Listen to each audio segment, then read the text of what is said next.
Buenas tardes, mi nombre es Alberto Ruiz González, estudiante del doctorado en Derechos Humanos y Litigación Oral de la Universidad IEXPRO, cursando el cuarto cuatrimestre. En esta ocasión nos ocupamos de la materia Seminario de Casos en Defensa y Litigio Federal 2. Vamos a desarrollar un trabajo dentro de la unidad 4, que es Procedimiento para Personas Jurídicas, y este video es justamente para eso. Iniciamos entonces. Este trabajo habla sobre la regulación de la responsabilidad penal de la persona jurídica en el derecho mexicano, que ha sido ampliamente discutido por los estudiosos del derecho, en especial en materia penal, ya que se considera una responsabilidad contraria a la tradición jurídica aplicable a la responsabilidad penal y al principio de derecho romano, que dice que una sociedad no puede delinquir. Bueno, continuando, hay motivos para regular la responsabilidad penal de la persona jurídica en México. Esto no es un capricho del legislador, obedece a diversas obligaciones convencionales, sobre todo, que vinculan a México para combatir la delincuencia organizada, transnacional y la corrupción, y que contemplan obviamente la obligación de implementar en nuestras leyes, en nuestro ordenamiento jurídico, la responsabilidad de las personas morales para reprimir a aquellos sujetos dedicados a realizar actividades ilícitas, así como la tendencia internacional de regular la responsabilidad penal de la empresa criminal debido a las nuevas formas de delinquir que se llevan a cabo en el seno de la empresa o con los medios proporcionados por ella. Ahora, mencionaba los acuerdos y algunos acuerdos que vinculan a México en el tema de la responsabilidad penal de la persona jurídica son la Convención para combatir el cohecho de servidores públicos extranjeros en transacciones comerciales internacionales de la Organización para la Cooperación y el Desarrollo Económico, OCDE, la Convención de las Naciones Unidas contra la Delincuencia Organizada Transnacional, la Convención de las Naciones Unidas contra la Corrupción, y 40 recomendaciones del Grupo de Acción sobre el Lavado de Activos, GAFI. Ahora, la responsabilidad penal de la persona jurídica, ¿cómo se regula? Independientemente de la regulación de la responsabilidad penal de las personas jurídicas en México, esto es ya una realidad. En el ámbito federal, por ejemplo, la responsabilidad penal de las personas jurídicas se encuentra regulada en el Código Penal Federal y en el Código Nacional de Procedimientos Penales. En relación al Código Nacional, en la reforma del 17 de junio del 2016, llamada Miscelánea Penal, se establecieron las disposiciones para regular la responsabilidad penal de las personas jurídicas o morales en el marco del nuevo sistema de justicia penal acusatorio. Esto está contenido desde el artículo 421 hasta el artículo 425. Ahora, el Código Penal Federal establece en su artículo 11 que cuando algún miembro o representante de una persona jurídica o de una sociedad, corporación o empresa de cualquier clase, con excepción de las instituciones del Estado, cometa un delito con los medios que para tal objeto las mismas entidades le proporcionen, de modo que resulte cometido a nombre o bajo el amparo de la representación social o en beneficio de ella, el juez podrá, en los casos exclusivamente específicos por la ley, decretar en la sentencia la suspensión de la agrupación o su disolución cuando lo estime necesario para la seguridad pública. Ahora, los delitos previstos en ese mismo Código Penal Federal, en su artículo 11 bis, del 11 bis de ese mismo código, se le podrán imponer algunas o varias consecuencias jurídicas, que más adelante veremos cuáles son los delitos. Ahora, la responsabilidad de la persona jurídica y la ausencia del debido control en la organización, según lo dispone el artículo 421 del Código Nacional de Procedimientos Penales mencionado, serán penalmente responsables de los delitos cometidos a su nombre, por su cuenta, en su beneficio o a través de los medios que ellas proporcionen, cuando se haya determinado que además existió inobservancia del debido control en su organización. También el citado artículo establece que la persona jurídica será penalmente responsable cuando se haya determinado además que no observó el debido control en su organización mencionado, y surgen tres interrogantes. ¿Qué debemos entender por el debido control? ¿Cómo corresponde a la persona jurídica demostrar que tuvo un debido control? ¿Cómo puede la persona jurídica comprobar que tuvo un debido control? Y si hubo un debido control, pero los empleados o representantes evadieron ese debido control, ¿la persona jurídica será penalmente responsable? ¿Okay? Independientemente de lo que se resuelva en esas cuestiones, hay una realidad ineludible. Resulta necesario que la empresa adopte una cultura de la prevención, una nueva forma de organización, que la empresa sea gobernada sobre una base de normas, políticas y procedimientos claramente identificados y establecidos. La empresa requiere de un marco regulatorio propio, adicional al marco legal que le resulte aplicable, y además debe adoptar la cultura de legalidad, de prevención del delito por medio de la vigilancia integral que le permita detectar a tiempo cualquier irregularidad. El problema es que en México y prácticamente en la mayor parte de los países latinoamericanos no existe la cultura de la prevención. Si nos referimos específicamente al ámbito de las empresas, es sabido que existe la cultura contraria, esto es, la de simulación o doble moral de cumplimiento, por lo que las reglas han convertido en un instrumento que sirve fundamentalmente a propósitos cosméticos, que en todo caso pueden llegar a generar confianza en los posibles socios o contar con la respuesta oportuna si la autoridad requiere que esos reglamentos se exhiban. Comúnmente esto se le llamaba maquillar estados financieros. En esa atmósfera de simulación regulatoria creada, aceptada y comúnmente ejercida en nuestras sociedades, donde las prácticas de corrupción, simulación y engaño encuentran el campo abonado para crecer y expandirse, pero de manera muy fuerte. Ahora, la implementación de una estructura de control no es un tema nuevo. De hecho, en los argumentos de una aplicación administrativa o de un proceso administrativo viene todo eso contenido.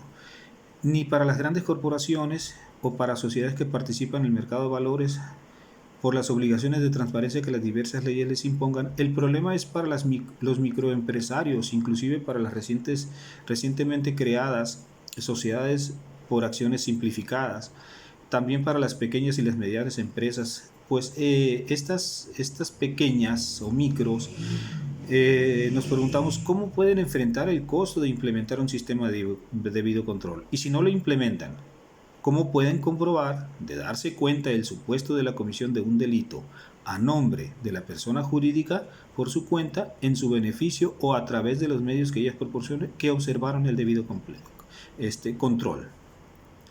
Ahora, es evidente que la persona jurídica requiere de una nueva forma de organización, de control y de prevención. Esto de manera internacional se le ha denominado compliance, y es una palabra pues en México ya desde hace algunos años conocida, que es el cumplimiento regulatorio básicamente. Y este tiene una definición amplia pero sencilla. Simplemente se trata de una función de las empresas cuyo objetivo es asegurarse de que se cumpla con todas las leyes y regulaciones que les son aplicables. Aunque lo más fuerte está orientado hacia la cuestión fiscal y financiera. El sistema compliance o cumplimiento regulatorio es una norma internacional que está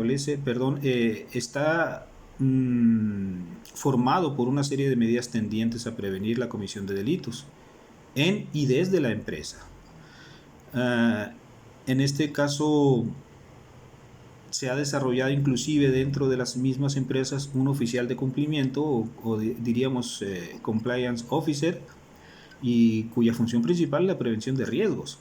Ahora, la norma ISO 19600 establece un referente de buenas prácticas en materia de compliance dirigida a organizaciones comprometidas con cumplir los requisitos legales que les son aplicables. Los sistemas de cumplimiento normativo o compliance en materia penal son introducidos en la legislación mexicana para operar inclusive como atenuantes y o excluyentes de la responsabilidad, pero sin señalar criterios mínimos, dejando a las personas jurídicas que lo establezcan de manera arbitraria, es decir, sin un control externo.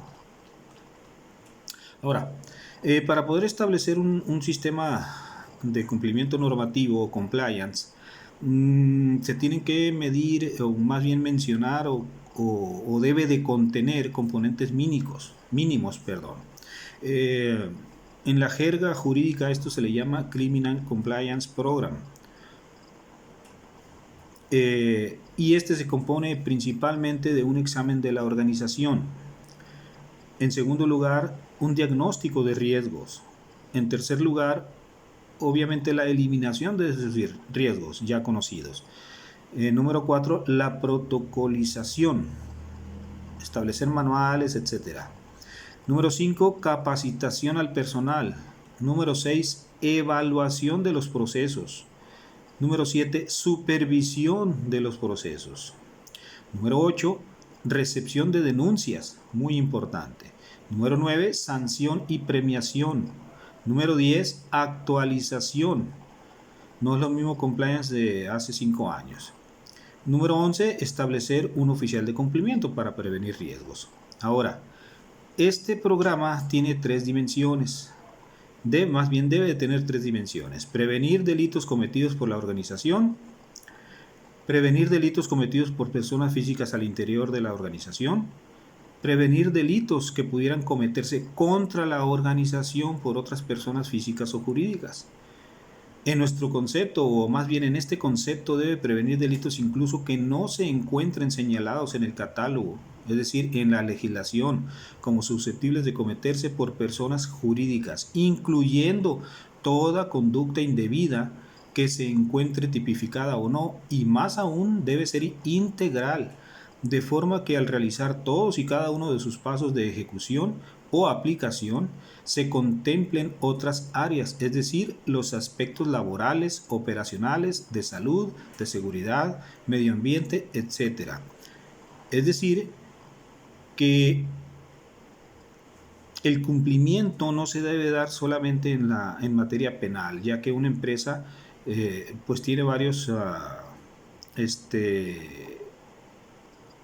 factores que tiene que controlar, los que ya se mencionaron. Ahora, la persona jurídica puede ser sujeto activo o sujeto pasivo. Es decir, puede ser sujeto activo como actor del delito y puede ser sujeto pasivo como víctima del delito, como ya se mencionó anteriormente. Ahora, bajo este concepto, como persona jurídica, el artículo 1 constitucional establece que a todas las personas se les respetarán sus derechos humanos, y una persona jurídica es una persona. El artículo 1 no define o no excluye a las personas jurídicas, por lo tanto tiene esa dualidad de ser sujeto activo y sujeto pasivo de un delito. Y como mencioné anteriormente, el artículo 421 del Código Nacional de Procedimientos Penales establece el ejercicio de la acción penal y responsabilidad penal autónoma. Estos artículos están contenidos en el capítulo 2, Procedimiento para Personas Jurídicas, dentro del Código Nacional de Procedimientos Penales. El artículo 422 establece las consecuencias jurídicas que se le podrían aplicar. El artículo 423 establece formulación de la imputación y vinculación a proceso. Es decir, que a una persona jurídica se le puede se le puede imputar un delito y se le puede vincular a proceso. El artículo 424 también establece, así como por procedimiento ordinario para las personas físicas, establece formas de terminación anticipada, las cuales ya conocemos. El artículo 425 es muy interesante en cuanto a las sentencias, ya que en la sentencia dice el artículo que se dicte, el órgano jurisdiccional resolverá lo pertinente a la persona física imputada, con independencia a la responsabilidad penal de la persona jurídica, imponiendo la sanción procedente. Y en términos generales, el artículo 11 bis del Código Penal Federal establece dos apartados: el apartado A de los delitos previstos en este código, o sea, en el Código Penal Federal, y que van desde la fracción primera, que es terrorismo, hasta la fracción 16, que es en materia de derechos de autor, y en el apartado B de los delitos establecidos en diferentes leyes, y ahí vienen determinadas desde la fracción primera hasta la fracción 22. Inclusive, posteriormente a la fracción 22, hace una correlación directa al artículo 422, que son los límites de punibilidad por las consecuencias jurídicas, y ahí viene lo que establece del inciso A, suspensión de actividades; B, clausura de locales y establecimientos; C, prohibición de realizar actividades en lo futuro; D, inhabilitación temporal. Es muy amplio: intervención judicial, la cual podrá afectar a toda la organización, no nada más a una sola parte. Y dado que esto estaríamos hablando de derecho económico, son factores que se deben de cuidar bastante, porque afectan la economía, inclusive de una localidad o de un estado, de una región. Por eso es que se debe de cuidar y establecer un procedimiento de cumplimiento amplio e integral, como ya lo dijimos en comentarios anteriores. Y por lo tanto es una práctica que debemos implementar, inclusive desde la empresa más pequeña hasta la más grande, sobre todo si tenemos efectos fiscales fuertes, si utilizamos instrumentos financieros, etcétera. Como comentario final, yo puedo decir que en experiencia personal, hace más de 20 años, una de las primeras empresas que inició con este procedimiento de compliance fue Banco Nacional de México, o Banamex, ya que a través de sus sucursales se compraban o vendían dólares o monedas extranjeras en efectivo, y en esos, antes de establecer el procedimiento, se recibía y se otorgaba sin control, lo cual daba lugar a lavado de dinero, y el banco pues no necesariamente era responsable. Ahora, el banco como entidad financiera empezó muy duro con normas, en el sentido de que establecía un tope máximo para la compra de un cliente, y que el cliente tuviera mínimamente una antigüedad de un año como cliente, y etcétera, diferentes medidas. Bueno, por mi parte es todo. Muchísimas gracias. Yo utilicé el Código Nacional de Procedimientos Penales, utilicé el video que viene en esta unidad como referencia, el cual está muy interesante, y utilicé también un artículo de la Universidad Nacional Autónoma de México respecto al procedimiento penal para personas jurídicas. Muchísimas gracias.